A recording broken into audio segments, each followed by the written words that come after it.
Assalamualaikum warahmatullahi wabarakatuh. Perkenalkan, saya Siti Ropia dengan NPM 235111029 dan rekan saya Evi Rizka Dinata dengan NPM 235111022. Alifia Normatia dengan NPM 235111006. Di sini kami akan menjelaskan kembali materi yang telah kami presentasikan yang berjudul tentang hukuman fisik pada anak. Pada bagian pertama akan dijelaskan oleh rekan saya, yaitu Evi Rizka Dinata. Seperti yang sudah dijelaskan sebelumnya, pendidikan anak dalam Islam menitik beratkan pada konsep tarbiyah, yaitu penumbuhan kasih sayang, kemandirian, dan keterampilan hidup, dan juga ta'dib, yaitu penerapan nilai-nilai disiplin dan adab. Pendidikan anak dimulai dari keluarga dengan orang tua sebagai teladan utama. Hadis Nabi menegaskan bahwa anak lahir dalam keadaan fitrah dan lingkungan keluarga sangat menentukan karakter dan keyakinannya. Pendidikan agama Islam meliputi 3 aspek utama. Yang pertama ada akidah, yaitu keyakinan, ibadah, amalan, dan akhlak untuk perilaku. Ketiganya harus ditanamkan sejak dini agar anak tumbuh menjadi pribadi yang beriman, berilmu, dan berakhlak mulia. Seperti yang sudah dijelaskan sebelumnya, hukuman fisik pada anak memiliki beberapa metode dan aturan pemberiannya. Hukuman fisik masih dipandang efektif oleh sebagian kalangan untuk mendisiplinkan anak. Namun, Islam dan hukum positif membatasi penggunaannya dengan syarat yang ketat agar tidak menjadi penganiayaan. Dalam perspektif hukum pidana Islam dan maqasid syariah, hukuman fisik hanya boleh diberikan jika usia, kondisi fisik, dan psikis anak dipertimbangkan. Kesalahan dan hukuman harus sepadan dan diberikan sesegera mungkin setelah kesalahan terjadi, tidak meninggalkan bekas luka atau cedera. Anak diberi pemahaman tentang kesalahan dan tujuan hukuman.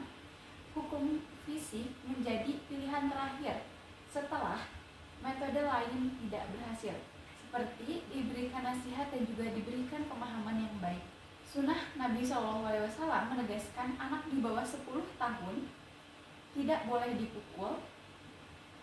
Pukulan tidak boleh lebih dari 3 kali dan tidak dalam keadaan marah, tidak mengenai kepala, wajah, dada, dan juga perut. Pukulan harus ringan, hanya di tangan atau di kaki, dan dilakukan sendiri oleh orang tua, bukan orang lain.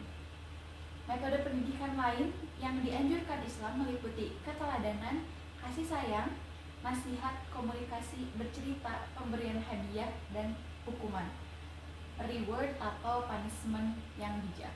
Seperti yang telah kami jelaskan sebelumnya, di kesimpulannya yaitu tujuan utama hukuman dalam pendidikan Islam adalah perbaikan dan arahan, bukan balasan dendam atau pelampiasan emosi. Hukuman fisik juga jika terpaksa dilakukan harus tetap dalam koridor mendidik, bukan menyakiti dan tidak boleh menjadi kebiasaan. Islam lebih mengutamakan pendidikan berbasis kasih sayang, kesabaran, dan pembiasaan nilai-nilai baik. Pembentukan karakter anak lebih efektif melalui keteladanan, komunikasi positif, dan lingkungan yang mendukung.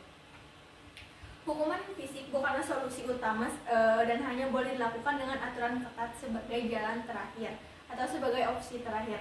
Pendidikan anak dalam Islam adalah proses membangun karakter dan akhlak mulia melalui metode yang lembut, bijak, dan penuh kasih sayang, sehingga anak akan tumbuh menjadi pribadi yang bertanggung jawab dan berakhlak baik. Dan untuk pendapat kelompok kami, hukuman fisik pada anak diperbolehkan, tetapi harus tahu batasan, dan itu menjadi jalan terakhir untuk mendidik anak. Dan sebisa mungkin hukuman fisik pada anak ini dihindari, bisa diganti dengan hal lain seperti gertakan atau pembicaraan yang lebih mendidik. Dan juga hukuman fisik boleh dilakukan pada anak umur 10 tahun, tetapi jangan sampai melukai dan menyakitinya. Alat yang bisa digunakan harus ringan, contohnya seperti kayu kecil atau 3 buah batang lidi. Sekian penjelasan dari kelompok kami. Mohon maaf apabila ada salah kata. Wassalamualaikum warahmatullahi wabarakatuh.